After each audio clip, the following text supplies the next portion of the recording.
네, 간단한 분량으로나마 하나 이야기를 해볼까 합니다.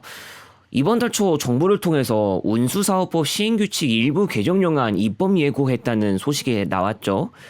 고속버스가 규정 하나만 바뀔 건데 동일 지역 내 중간 정차지 한 곳만 둘 수 있었던 걸 두 곳까지 둘 수 있을 거라고 합니다.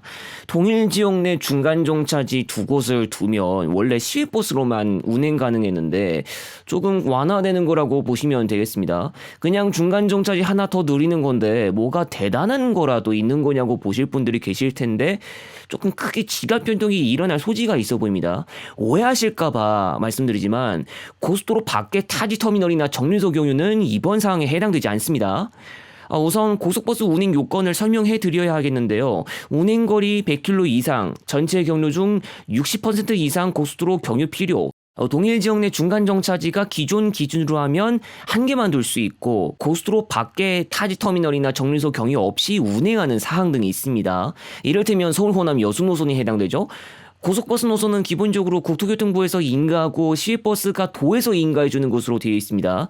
요금 계산도 당연히 다른데 고속도로 외 구간 경유 운임이 따로 있느냐 없느냐도 따져야 합니다.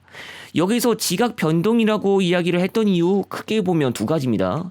먼저 현재 시외버스로 운행되는 노선들 가운데 고속버스로 면허를 바꿀 수 있는 노선들이 여러 가지 나옵니다. 좀 많을 수 있지만 예를 들어서 서울 경부 조치호 노선, 홍대와 고대 캠퍼스 앞 두 곳 정류소 정차 때문에 시외로 전환했던 적이 있었는데 이걸 다시 고속으로 환원할 수 있고요.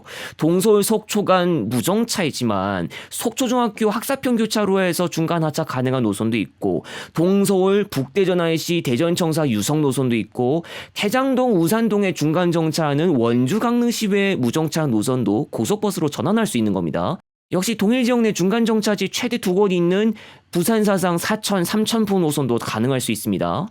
또 현 고속버스 노선들 가운데 조건 문제 때문에 중간 정차지 선정이 조금 그랬던 노선들이 있는데 예를 들어 용인에서 출발하는 고속버스 노선들이 기흥역 정차 때문에 시외버스로 전환해 왔던 적이 있었죠.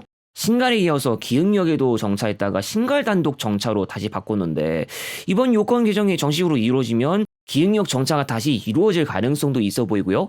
창원시의 경우도 좀 볼만한데 용인 마산 창원 노선이 조건 때문에 창원역이나 내서 경유가 안 됐고 동서울 마산 진해 노선도 내서 경유가 안 되고 있죠. 아마 정식 개정되면 역시 내서나 창원역을 추가로 세울 수 있는 가능성도 있어 보입니다.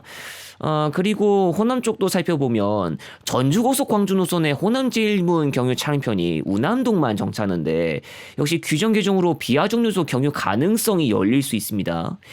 그런데 여기서 첫 번째 이유의 경우에는 시외버스 노선들을 고속버스 노선으로 전환하면 인가 주체가 도에서 정부로 달라지고 무엇보다 요금 계산 방식이 달라지는 일이 생기는데 우등 등급이고 고속도로 위주로만 운행할 때를 기준으로 시외버스가 고속버스보다 더 저렴하게 책정됩니다. 서로 가는 목적지가 비슷한 고속과 시외 노선들끼리 요금 비교하면 당연히 시위가 싼데 이걸 고속으로 바꾸면 요금 인상 효과가 나올 수도 있어서 승객으로선 부담감이 오르니 역반응이 나올 수도 있습니다. 그래도 우등고속보다 시외 우등 요금이 싸서 그걸 찾으시는 분도 좀 계시는 걸 생각하면 답이 나온다고 볼 수 있습니다. 또 물론 재량에 따라 요금 변동을 일으키지 않으면서 형태를 바꾸고 운영할 수도 있는데 그건 나중에 생각해 볼 문제일 것 같습니다. 아니면 한시버스 노선을 운행하는 운수사 측의 의중도 좀 작용할 것도 같은데 분명 조건은 만족하지만 그냥 면허를 시외버스로 놔둘 수도 있습니다.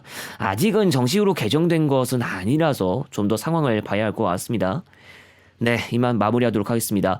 당진대전 간 에피소드 공개 예정하고 있고요. 고속도로와 관련한 에피소드를 포함해서 다른 단편의 에피소드도 이번 달 공개하니까 앞으로도 많이 시청해 주시면 감사하겠습니다. 채널 구독자 1만 명 달성까지 이제 140명도 안 남은 것 같은데요. 수익 활동 시작으로부터 2년 넘는 시간 동안 꾸준히 구독하고 시청해 주신 분들께 감사 인사 먼저 드리고요. 구독자 1만 명 달성하는 대로 Q&A 한번 진행해 볼까 합니다. 다음 영상에서 다시 오겠습니다.